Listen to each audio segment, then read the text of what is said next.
Is your church leadership always in firefighting mode? If so, you're not alone, but it's not healthy. And today on the Healthy Church Staff podcast, we're going to look at the hidden cost of triage-style leadership. We're going to explore how a constant state of urgency creates burnout and short circuits long-term, and it's going to cause some issues with your long-term growth and sustainability as well. And ultimately, it's going to kill any clarity or morale that you may be building. So stay tuned. We're going to talk about that today here on the Healthy Church Staff podcast. I'm your host, Todd Rhoades. I'm also one of the co-founders over at chemistrystaffing.com. What happens when your team never gets a break from the urgent?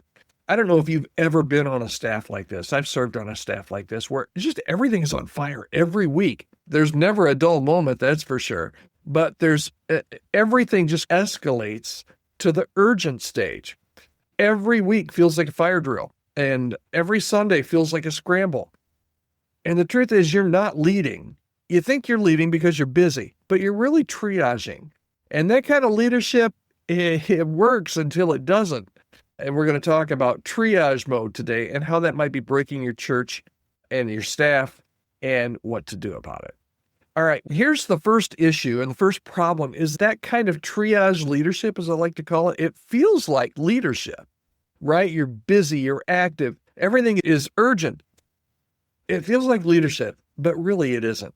Ministry often starts in triage, okay? So maybe it's a crisis, maybe it's a vacancy, maybe it's a surprise conflict. The problem, it stays there. Leaders confuse constant responsiveness with good leadership. But if everything's urgent, nothing is strategic. Here's what that looks like. Maybe you're reacting, but you're not directing. You're dousing the fires, but you're not designing the systems that will make sure that there are no more fires in the future. Maybe you're surviving, but you're not building. Triage mode feels productive until you wake up one day, you look around, and everybody is just so stinking exhausted that you don't know how you're going to move forward. Triage, the truth is, it will wear down your team. Staff members don't just burn out from workload, they burn out from chaos. And that's part of what triage culture produces. It produces perpetual uncertainty and poor communication because honestly, there's no time to explain. You just got to get it done, right? It produces a lack of rhythm or stability, always starting with over energy.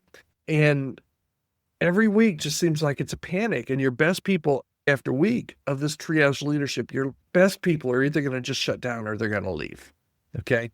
So if you're in a state like this and you know you are, if you're just extremely tired and you know you've got a to-do list that goes from here until next Thursday, you need to break the cycle before it breaks you and before it breaks your team. So how do you do that? Partly is, I think, just building a good rhythm. Not everything is urgent. You just have to stop. Just stop and look at everything on your list. Look at that next thing that you're going to do. And you need to ask yourself, is this really urgent? You need to block time for planning and renewal. And if it's not urgent, don't do it. Move on to the next thing. And I love to do this. This is just how God wired me. I love to systemize repeatables, right? I love automation. I love systems. I always think if I'm doing one thing like more than 2 or 3 times, how can I come up with some kind of a system so that I don't have to do that mundane type of work all the time? What always needs doing? Turn it into some kind of a system, turn it into a checklist, turn it into an automation if you can. That's going to help you break the cycle that you've always got to be constantly busy doing something. And then you need to communicate what isn't changing. Stability creates space for clarity. So when things are more stable, then there will be more room for people to actually get some clarity on what things are moving forward.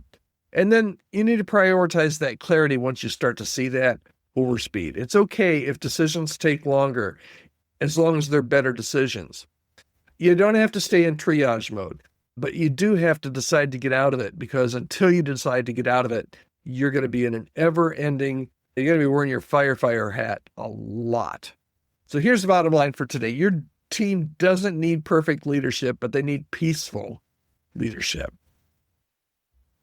I'd love to hear from you. Have you been leading from peace or from panic? Is your church stuck in kind of a triage leadership phase?